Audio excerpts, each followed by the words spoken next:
ವಿಶ್ವ ಹೆಣ್ಣು ಮಕ್ಕಳ ದಿನಾಚರಣೆಯನ್ನು ನಮ್ಮ ಶಾಲೆಯಲ್ಲಿ ಇಂದು ಆಚರಿಸ್ತಾ ಇದ್ದೇವೆ.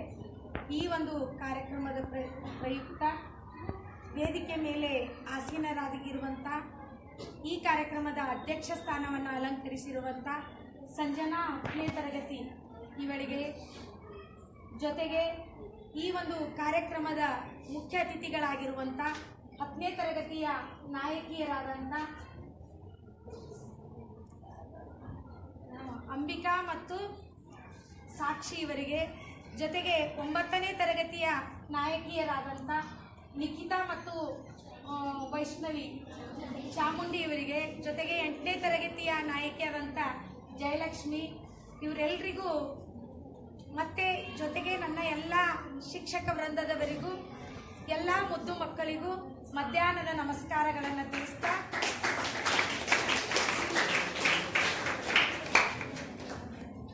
ಈ ಒಂದು ವೇದಿಕೆ ಈ ಒಂದು ಶೀರ್ಷಿಕೆಗೆ ಶೋಭೆಯನ್ನು ತಂದುಕೊಡೋದನ್ನು ನಾವು ನೋಡ್ತಾ ಇದ್ದೆವು. ಹೆಣ್ಣು ಮಕ್ಕಳ ದಿನ, ವಿಶ್ವ ಹೆಣ್ಣು ಮಕ್ಕಳ ದಿನ. ಇಲ್ಲಿ ವೇದಿಕೆ ಮೇಲಿರುವಂಥ ಎಲ್ಲ ಹೆಣ್ಣು ಮಕ್ಕಳಿಗೆ ನೋಡಿದರೆ ಗೊತ್ತಾಗ್ತಾ ಇದೆ ಈ ಒಂದು ಕಾರ್ಯಕ್ರಮಕ್ಕೆ ತಕ್ಕವಾದಂಥ ಶೀರ್ಷಿಕೆ ಅದ ಅಂತ.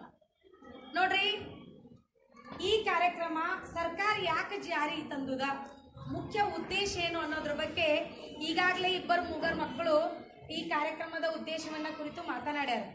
ಜೊತೆಗೆ ಕೆಲವೊಬ್ಬರು ಗಾಯನ ಕೂಡ ಮಾಡ್ಯಾರ. ಈ ಕಾರ್ಯಕ್ರಮವನ್ನು ಉದ್ದೇಶವಾಗಿಟ್ಕೊಂಡೆ ಈ ಒಂದು ಕಾರ್ಯಕ್ರಮದ ಮುಖ್ಯ ಉದ್ದೇಶ ಏನಂದ್ರೆ ಲಿಂಗ ತಾರತಮ್ಯವನ್ನು ಹೋಗಲಾಡಿಸೋದು. ಒಂದು ಕಾಲದಲ್ಲಿ ನಮ್ಮ ಸಮಾಜದಲ್ಲಿ ಹೆಣ್ಣು ಮಕ್ಕಳಿಗೆ ಯಾವುದೇ ರೀತಿ ಸ್ವಾತಂತ್ರ್ಯ ಇರಲಿಲ್ಲ. ಅವಳು 4 ಗೋಡೆಗಳ ಮಧ್ಯದಲ್ಲಿಯೇ ಬದುಕಬೇಕಾಗಿತ್ತು. ಗಂಡ ಮಕ್ಕಳ ಸೇವೆಯನ್ನ ಮಾಡಿಕೊಂಡು ಅಡಿಗೆ ಮನೆಗೆ ಸೀಮಿತವಾಗಿರುವಂಥ ಕಾಲ ಇತ್ತು. ಹೆಣ್ಣು ಮಗಳು ಹಿಂದಿನಿಂದಲೂ ನಾವು ನೋಡ್ತಾ ಬಂದಾಗ ಶೋಷಣೆಗೆ, ದೌರ್ಜನ್ಯಕ್ಕೆ ಒಳಪಟ್ಟಿರೋದನ್ನು ನಾವು ನೋಡ್ತೀವಿ. ಸ್ತ್ರೀ ಸ್ವಾತಂತ್ರ್ಯಕ್ಕೆ ಅರ್ಹಳಲ್ಲ ಅಂತ ಮನ್ನು ಹೇಳ್ತಾರೆ. ನೋಡ್ರಿ, ಚಿಕ್ಕವಳಿದ್ದಾಗ ಅವಳು ತಂದೆ ತಾಯಿಯ ಆಶ್ರಯದಲ್ಲೇ ಬೆಳಿಬೇಕಾಗಿತ್ತು. ದೊಡ್ಡವಳಾದ ನಂತರ ಗಂಡನ ಆಶ್ರಯದಲ್ಲೇ ಬದುಕಬೇಕು.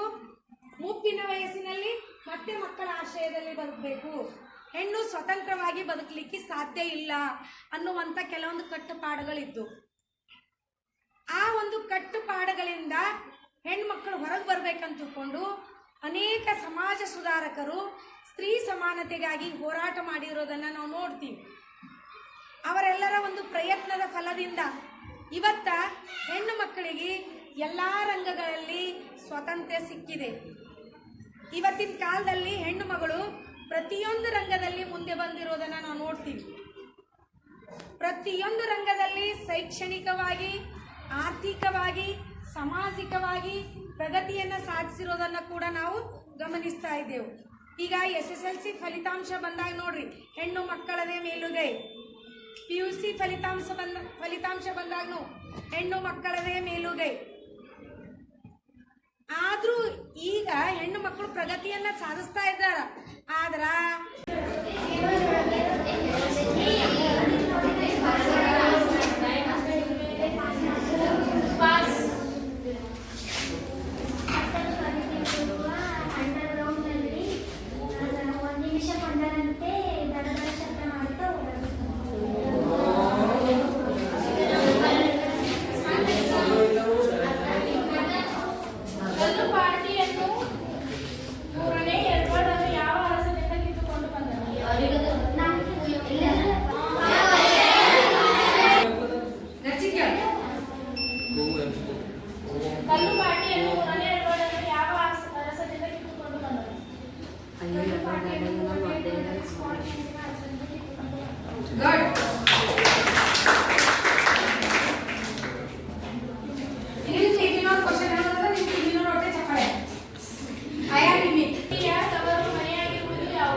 ಕಬ್ಬಿಗರ ಸ್ಫೂರ್ತಿಯ ತವರು ಮನೆ ಅಂದ್ರೆ ಕವಿಗಳ ಸ್ಫೂರ್ತಿಯ ತವರು. ಕಬ್ಬಿಗ ಅಂದ್ರೆ ದರಾ ಬೇಂದ್ರೆ ಹುಟ್ಟಿ